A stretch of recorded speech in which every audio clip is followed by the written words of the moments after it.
The night come for us, head shot എന്ന ചിത്രങ്ങളുടെ സംവിധായകൻ്റെ ഏറ്റവും പുതിയ ചിത്രമാണ് ദ ഷാഡോസ് ട്രേസ്.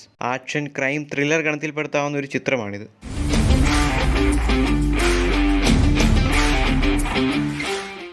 ഇന്തോനേഷ്യൻ ചിത്രമായതുകൊണ്ട് തന്നെ ഒന്നിനും ഒരു കുറവും വരുത്തിയിട്ടില്ല എന്ന് തന്നെ പറയാം. ഒരു അടിപൊളി ചോരക്കളി. ചോര കണ്ട അറപ്പുമാറിയ രണ്ടു സീക്രട്ട് ഏജന്റുമാരാണ് കേന്ദ്ര കഥാപാത്രങ്ങൾ. ചെറിയൊരു പിഴവ് മൂലം കുറച്ചു നാളത്തേക്ക് അവരിൽ ഒരാൾക്ക് എല്ലാത്തിൽ നിന്നും വിട്ടു നിൽക്കേണ്ടതായിട്ട് വരുന്നു. അങ്ങനെ അവിടെ വെച്ച് ഒരു കുട്ടിയുമായി പരിചയത്തിലാകുന്നു. കുറച്ച് ദിവസങ്ങൾക്ക് ശേഷം ആ ബാലനെ കാണാതാവുന്നതും പിന്നീട് ആ കുട്ടിയെ തേടി പോകുന്നതുമാണ് കഥ. പക്ഷേ അവൾക്ക് നേരിടേണ്ടി വരുന്നത് നഗരത്തിലെ രാഷ്ട്രീയ അധോലോക വില്ലന്മാരായ 3 പേരെയാണ്. പിന്നീട് അങ്ങോട്ട് ചോരക്കളിയാണ്. പടം തുടങ്ങി 10 മിനിറ്റുകൾക്കുള്ളിൽ പടത്തിൻ്റെ ആക്ഷൻ രംഗങ്ങൾ തുടങ്ങും. പിന്നെ അത് അവസാനിക്കുന്നത് പടത്തിൻ്റെ അവസാനമാണ്. ആക്ഷൻ സിനിമാ പ്രേമികൾക്ക് വിരുന്നാണ് 2024 ഇറങ്ങിയ ഈ ചിത്രം. ആക്ഷൻ രംഗങ്ങളാൽ സമ്പന്നമാണ് ചിത്രം. അതുകൊണ്ട് തന്നെ അത്തരം സിനിമകൾ ഇഷ്ടമുള്ളവർ ഈ ചിത്രം ഒരിക്കലും മിസ്സാക്കരുത്. ഇത്തരം ചിത്രങ്ങളോട് താല്പര്യമില്ലാത്തവർ കാണാതിരിക്കുന്നതാവും നല്ലത്.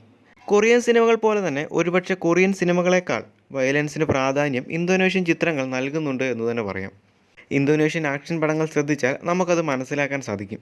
ചിത്രത്തിലേക്ക് വരുമ്പോഴും വയലൻസിന് യാതൊരു കുറവുമില്ല എന്ന് പറയാം. എടുത്തു പറയേണ്ടത് അഭിനേതാക്കളുടെ മികച്ച പ്രകടനം തന്നെയാണ്. ആക്ഷൻ രംഗങ്ങളായിക്കോട്ടെ അല്ലെങ്കിൽ മറ്റു രംഗങ്ങൾ ഏതു തന്നെ ആയിക്കോട്ടെ, വളരെ മനോഹരമായിട്ട് തന്നെ അവരത് ചെയ്തിട്ടുണ്ട്. ചിത്രത്തിൻ്റെ മേക്കിങ്ങും മറ്റൊരു പ്രത്യേകതയാണ്. സിനിമയിലേക്ക് വരുമ്പോൾ ആക്ഷൻ ഇത്രയധികം പ്രാധാന്യമുള്ള ചിത്രമാകുമ്പോൾ കൊടുക്കുന്ന ഓരോ അടിയും കാണുന്ന പ്രേക്ഷകന് ഇമ്പാക്റ്റ് ഉണ്ടാക്കുന്ന തരത്തിൽ വളരെ മനോഹരമായി തന്നെ ചിത്രത്തിൻ്റെ സിനിമാറ്റോഗ്രാഫിയും ചെയ്തിട്ടുണ്ട്. ആക്ഷൻ സിനിമകൾ ഇഷ്ടമുള്ളവരാണ് നിങ്ങളെങ്കിൽ ഈ ചിത്രം ഒരിക്കലും മിസ് ചെയ്യരുത്.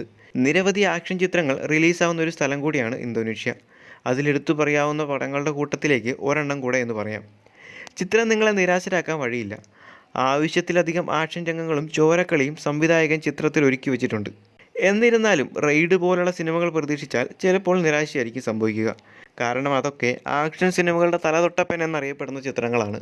പക്ഷേ അതിനടുത്തൊക്കെ വരുന്ന ചിത്രമാണ് ഇത്. ഈ ഒരു ചിത്രം കണ്ടവരാണ് നിങ്ങളെങ്കിൽ നിങ്ങളുടെ അഭിപ്രായം കൂടെ പങ്കുവയ്ക്കുക.